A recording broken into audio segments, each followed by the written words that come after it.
Assalamualaikum warahmatullahi wabarakatuh. A'udzu billahi minasyaitonir rajim. Bismillahirrahmanirrahim. Alhamdulillahirabbil alamin. Wa bihi nasta'inu 'ala umurid dunya waddin. Wassalatu wassalamu 'ala asyrafil anbiya'i wal mursalin. Sayyidina Muhammadin wa 'ala alihi washabbihi ajma'in. Amma ba'du. Kaum muslimin, muslimat, mukminin, mukminat, para pemirsa, para pendengar dan para penonton video ini yang saya hormati dan saya banggakan. Semoga kita semua mendapatkan rahmat dari Allah Subhanahu wa taala. Puji syukur alhamdulillah kita panjatkan selalu kehadiran Allah Subhanahu wa taala atas segala limpahan rahmatnya kepada kita semua. Sehingga di hari ini kita masih dipertemukan kembali dalam acara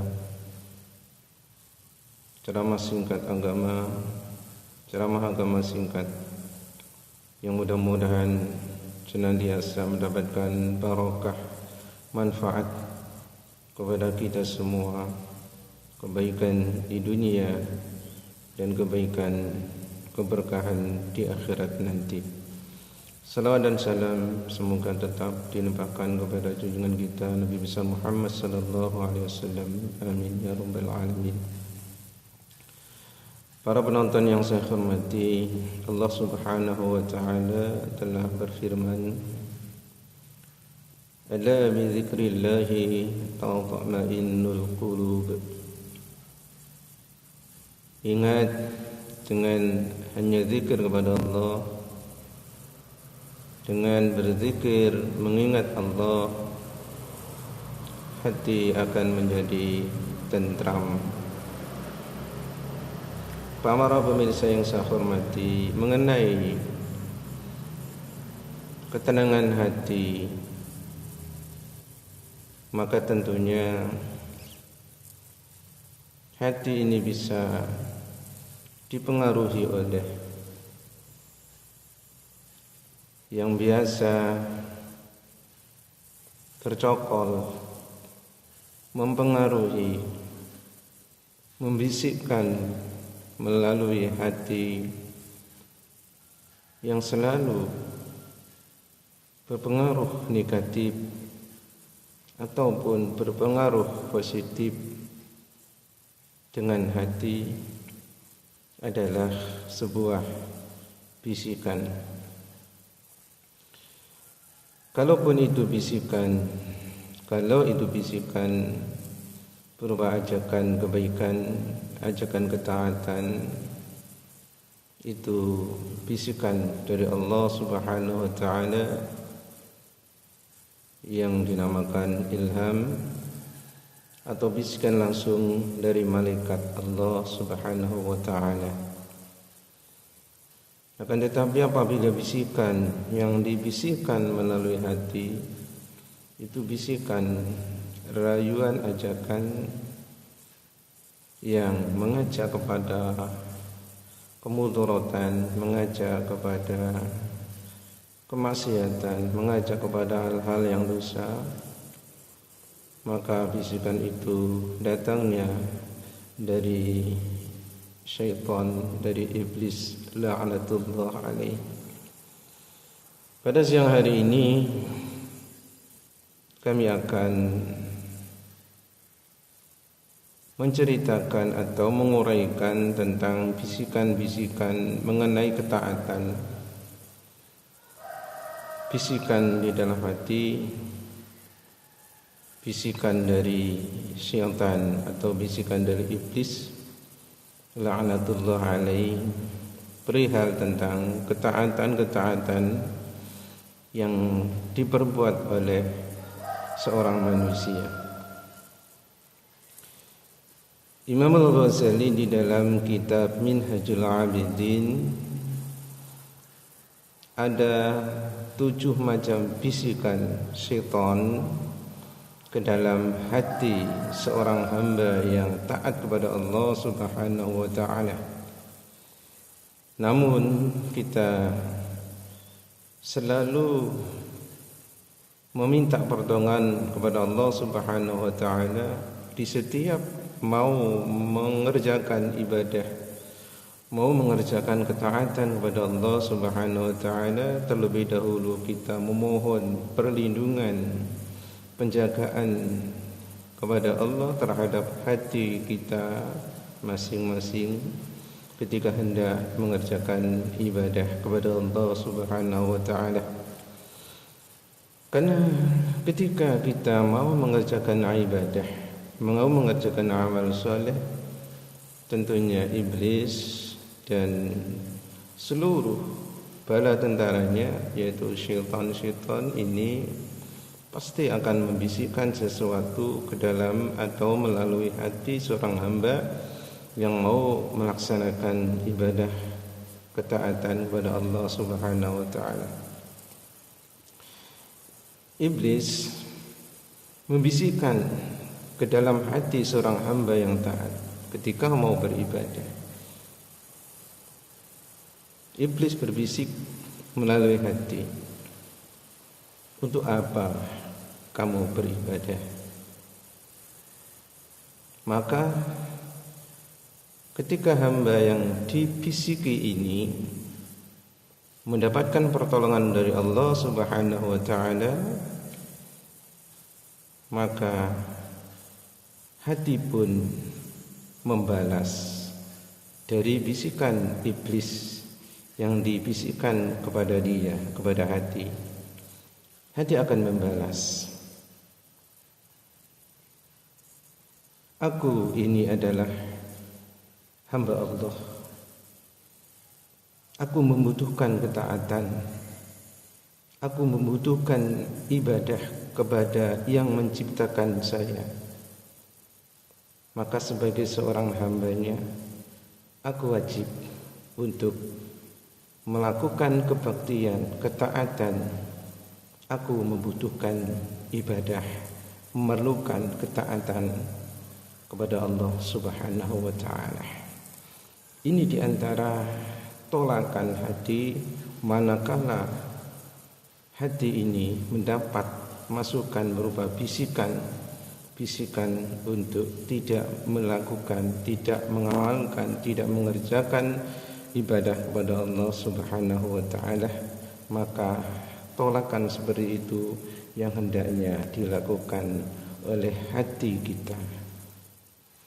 Kemudian masuklah iblis kembali lagi ke dalam hati, masuk mendekat ke seorang hamba melalui hati dengan membisikkan, tunda dulu ibadahnya, masih banyak waktu untuk mengerjakannya. Iblis membisikkan agar supaya ibadah yang mau kita kerjakan ini dibisikkan melalui hati untuk ditunda waktunya. Masih pagi, masih jam sekian, masih banyak waktu, masih banyak kesempatan dan lain sebagainya. Ini adalah bisikan syaitan melalui hati untuk menunda-nunda ibadah yang mau kita kerjakan. Ketika hamba ini mendapat pertolongan dari Allah Subhanahu wa taala, maka si hati ini akan menolak, menentang dan berkata, kalau ibadah yang saya lakukan ini saya tunda-tunda, terus kapan saya bisa mengerjakannya? Karena umur saya tidak menguasai umur saya. Bisa saja besok saya mati atau nanti ini saya mati. Terus kapan ibadah ini saya lakukan? Terus kapan waktu ibadah saya kerjakan? Tolakan semacam ini adalah yang perlu dijadikan sebagai perlawanan, sebagai tolakan untuk bisikan-bisikan seperti itu tadi. Jadi kita diperintahkan, dibisikkan melalui hati kita untuk menunda-nunda ibadah, kesempatan, kebaikan ada banyak kesempatan untuk beribadah, ada banyak kesempatan untuk melakukan kebaikan, amal-amal soleh, namun di dalam hati kita dibisikkan untuk menunda-nunda semua itu. Maka hati kita pun harus bisa dan mampu untuk menolak dari bisikan-bisikan syaitan itu, dengan mengharapkan pertolongan dari Allah Subhanahu wa taala setiap kita mau mengerjakan amal-amal soleh. Lalu datang pula iblis kepada kita, kepada seorang hamba, kepada manusia, dengan membisikkan. Apa yang dibisikkan oleh iblis melalui hati kita? Iblis membisikkan melalui hati kita dengan yang ketiga kalinya. Yang pertama, membisikkan untuk tidak melakukan ibadah. Yang kedua, membisikkan untuk menunda-nunda ibadah. Kemudian yang ketiga adalah iblis membisikkan ke dalam hati kita dengan bisikan, bersegeralah beribadah, lakukan dengan segera, lakukan dengan cepat ibadah yang kamu kerjakan. Ibadah yang kamu kerjakan ini selesaikanlah dengan segera, agar supaya pekerjaan-pekerjaan yang lainnya bisa dilaksanakannya juga. Jadi ketika kita sedang beribadah, di dalam hati kita terasa ada bisikan bahwa si iblis laknatullah menyuruh melalui hati kita untuk bergegas, untuk mempercepat ibadah yang kita lakukan. Misalnya kita mengerjakan sholat, dalam hati kita terasa bahwa ada bisikan untuk segera sholat, selesaikan dengan segera. Seakan-akan iblis mengatakan, enggak usah ada tumakninah, enggak usah ada kekhusyuan, enggak usah tumakninah, enggak perlu khusyuk, yang penting cepat. Kan ada pekerjaan yang menumpuk agar supaya semua itu bisa diselesaikan. Itu adalah merupakan iblis berupa jebakan-jebakan agar supaya kita di dalam ibadah tidak dengan ibadah yang benar-benar tenang, hikmat, tumakninah, khusyuk dan ikhlas. Tujuannya itu agar di dalam ibadah kita tidak ada ketumakninahan, tidak ada ketenangan, tidak ada kekhusyuan, tidak hikmat di dalam kita beribadah kepada Allah Subhanahu wa taala. Maka dibisikkan untuk bersegera, cepat-cepat selesaikan dengan cepat, karena di belakang kalian masih ada tugas-tugas yang perlu kamu selesaikan. Itulah bisikan iblis. Maka ketika hamba ini mendapat pertolongan dari Allah Subhanahu wa taala, maka dia pun menolak. Kalau ibadahku ini saya kerjakan dengan segera, apalah gunanya? Lebih baik pelan tapi sempurna daripada cepat-cepat akan tapi banyak kekurangan, banyak ketidaksempurnaannya. Itulah balasan atau tolakan hati ketika mendapatkan bisikan dari iblis, yaitu untuk bercepat-cepat di dalam melakukan ibadah yang sedang kita kerjakan, seperti hanya ibadah sholat. Kemudian yang keempat, iblis datang kembali kepada kita, kepada hamba-hamba yang beribadah, membisikkan ke dalam hati kita dengan membuat atau seseorang ini menjadi bangga dengan apa, dengan ibadah yang dia kerjakan atau ibadah yang sedang dia kerjakan, dibisikkan dalam hatinya agar supaya seakan-akan mengarah kepada riya, ujub, gumun, bangga dengan ibadah yang dia kerjakan, iblis membisikkan melalui hati, sempurnakanlah ibadahmu, perlihatkanlah ibadahmu, perbagusi ibadahmu agar supaya dilihat orang. Jadi iblis membisikkan agar supaya ibadah yang kita kerjakan ini kita perindah, kita sempurnakan sesempurna-sempurnanya di depan manusia, disempurnakan, diperbagusi sebagus-bagusnya, agar supaya manusia yang melihat kita, agar supaya dilihat oleh manusia yang ada di sekitar kita. Maka ketika hamba ini mendapatkan pertolongan dari Allah Subhanahu wa taala, maka dia akan menolak. Untuk apa saya beribadah? Karena manusia. Cukuplah aku beribadah hanya untuk dilihat oleh Allah Subhanahu wa taala. Ini jawaban yang pendek tapi mematahkan segala bisikan-bisikan syaitan tersebut.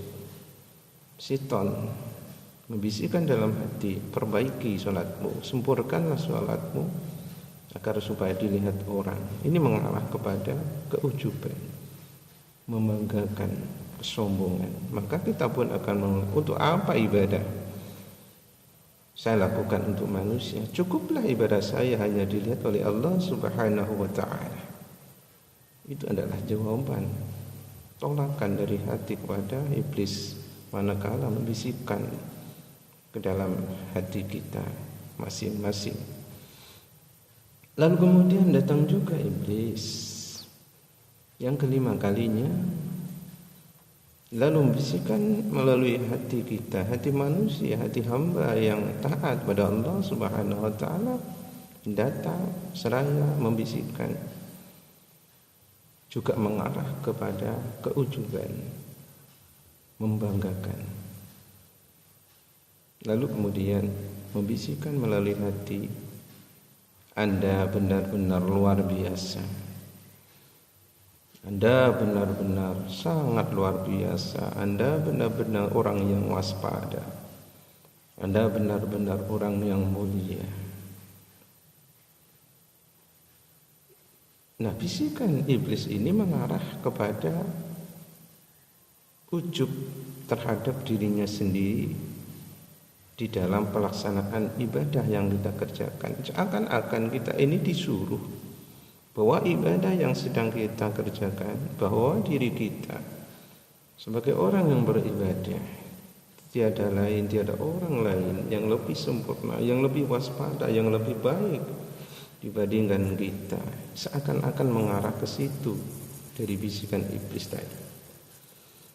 Kalau kita hamba Allah yang mendapat pertolongan dari Allah Subhanahu wa taala,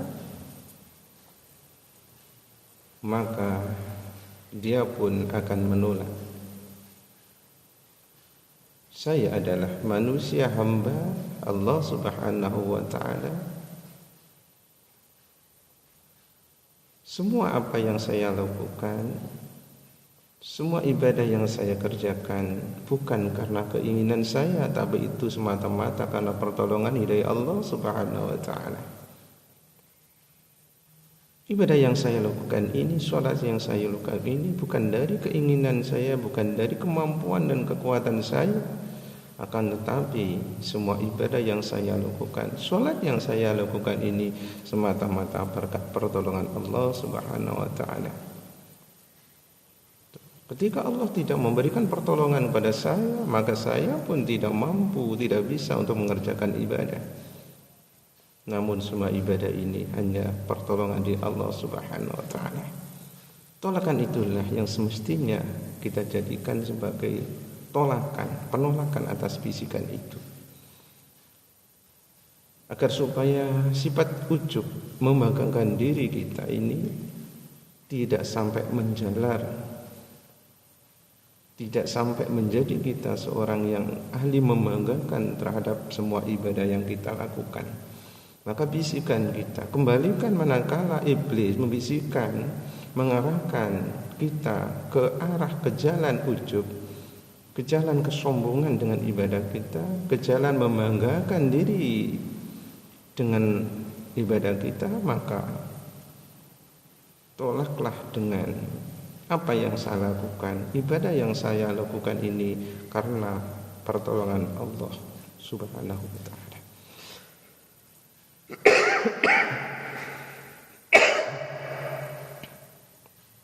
Para pemirsa, para penonton yang saya hormati, lalu kemudian yang keenam kalinya iblis menghampiri manusia, menghampiri hamba-hamba yang sedang mengerjakan ibadah kepada Allah Subhanahu wa ta'ala, seraya membisikkan melalui hatinya. Iblis membisikkan ke dalam hati kita, kerjakanlah ibadah dengan sembunyi-sembunyi, kerjakanlah ibadah di kesunyian malam, kelak nanti kamu akan ditampilkan oleh Allah di tengah-tengah umat manusia dengan kemuliaan. Ini adalah bisikan memerintah baik, tapi hakikatnya adalah menjerumuskan kita. Kata iblis dalam bisikannya, kerjakan ibadah sembunyi-sembunyi di tengah malam, maka kelak kamu akan ditampilkan oleh Allah di tengah manusia sebagai manusia yang mulia, kata iblis. Ketika seorang hamba mendapatkan pertolongan dari Allah Subhanahu wa ta'ala, maka akan menolaknya dengan mengatakan, wahai iblis, laknatullah, mulai dulu sampai detik ini kamu selalu datang kepadaku seraya mengajak kepada kebaikan, tapi sebenarnya kamu ingin menghancurkan saya. Hei iblis, laknatullah alaih. Maka tolakan seperti itulah yang akan mematahkan, yang akan menggagalkan dari keberhasilan bisikan-bisikan iblis ke dalam hati kita. Hai iblis, mulai dulu sampai detik ini kamu selalu datang kepadaku dengan mengajak kebaikan, padahal kamu bertujuan untuk menghancurkan saya. Jawaban tegas, penolakan yang tegas itu hendaknya kita lakukan agar supaya kita tidak selalu didatangi, diberikan bisikan-bisikan kebaikan, padahal itu bukan kebaikan buat kita, tetapi itu jebakan untuk menghancurkan kita, agar supaya ibadah yang kita lakukan itu tidak ada hasil yang kita dapatkan di akhirat di sisi Allah Subhanahu wa ta'ala. Maka yang terakhir, yang keenam tadi adalah bisikan yang sangat membahayakan, yang tahu, yang sadar dengan bisikan yang keenam tadi untuk mengajak supaya kita beribadah sembunyi-sembunyi, beribadah tengah malam, agar supaya kita dimuliakan Allah tengah-tengah masyarakat, tengah-tengah manusia. Padahal itu justru akan menghancurkan kita dengan riya, dengan ujub, dengan bangga, dengan pamer ibadah di tengah malam dan sebagainya. Pada akhirnya semua ibadah yang kita lakukan di tengah malam, di tengah kesunyian, akan tidak ada apa-apanya di sisi Allah Subhanahu wa ta'ala. Ini sangat berbahaya. Orang yang sadar dengan bisikan ini hanya orang-orang yang benar-benar mukasyabah kepada Allah Subhanahu wa ta'ala. Lalu yang ketujuh kalinya iblis pun datang kepada kita dengan membisikkan, Dan itu terasa kita dengar dan terasa kita rasakan bisikan iblis dengan mengatakan melalui hati kita, untuk apa kamu beribadah kalau kamu sudah ditakdirkan manusia yang selamat? Semua ibadah yang kamu lakukan ini tidak ada gunanya. Kalaupun kamu ditakdirkan orang-orang yang tidak selamat, gak usah melakukan ibadah kepada Allah Subhanahu wa ta'ala. Gak ada gunanya, karena kamu sudah ditakdirkan orang yang tidak selamat. Jadi iblis membisikkan dalam hati, nggak usah Anda melakukan ibadah,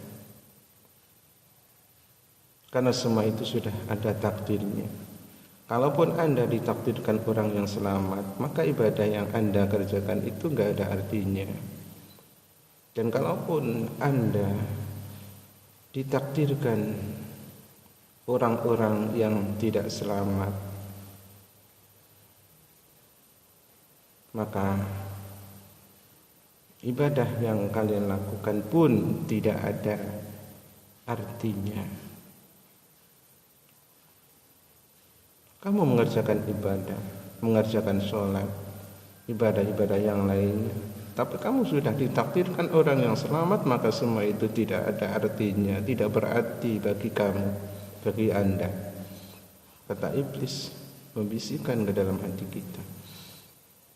Maka ketika kita mendapatkan pertolongan dari Allah Subhanahu wa ta'ala, maka kita pun akan mampu untuk menolak. Sekiranya saya ditakdirkan oleh Allah orang yang selamat dari siksa api neraka, maka aku akan bangga, karena ibadah yang saya lakukan, karena saya termasuk orang yang taat kepada Allah Subhanahu wa ta'ala. Karena pada hakikatnya Allah memasukkan saya ke surga, Allah menyelamatkan saya bukan karena ibadah saya, tapi karena keadilan Allah Subhanahu wa ta'ala. Namun apabila Allah sudah mentakdirkan saya menjadi orang yang tidak selamat, padahal saya orang yang ahli beribadah, maka saya cukup rela, karena saya tidak termasuk orang-orang yang meninggalkan ibadah. Itulah sebuah balasan atau penolakan manakala iblis membisikkan ke dalam hati kita mengenai dengan takdir kita masing-masing. Jadi Allah Subhanahu wa ta'ala mentakdirkan manusia, mentakdirkan kita semua menjadi orang yang selamat, sehingga kita dimasukkan oleh Allah Subhanahu wa ta'ala ke dalam surga, sementara kita dijadikan oleh Allah sebagai manusia yang ahli ibadah, bukan karena ibadah kita, tapi karena keadilan Allah Subhanahu wa ta'ala, karena kasih sayang Allah pada hamba-hambanya yang ahli ibadah. Kan tetapi ketika Allah mentakdirkan kita orang yang tidak selamat, sementara kita ahli ibadah, maka kita pun puas, karena kita masih menjadi manusia yang taat kepada Allah ketika hidup di dunia, sementara takdir kita ditakdirkan manusia yang tidak selamat. Kita pun tidak kecewa, kita pun tidak menyesal, karena kita termasuk ketika hidup termasuk manusia yang ahli taat kepada Allah. Walaupun ditakdirkan oleh Allah kita menjadi manusia yang tidak selamat oleh Allah Subhanahu wa ta'ala. Para pemirsa yang saya hormati, kemudian apa langkah-langkah kita yang harus kita lakukan untuk menolak atau untuk mengantisipasi dari dekatnya setan, kemudian membisikkan ke dalam hati kita? Hendaknya hati kita ini terus ingat kepada Allah Subhanahu wa ta'ala, terus zikir kepada Allah Subhanahu wa ta'ala, karena hati yang selalu ingat kepada Allah, maka setan pun tidak akan mau mendekat ke dalam diri kita, tidak akan mau mendekat, apalagi membisikkan melalui hati kita. Sudah saya sebutkan tadi, ala bi dzikrillah tatma'innul qulub. Ingatlah dengan zikir kepada Allah, maka hati akan tenang.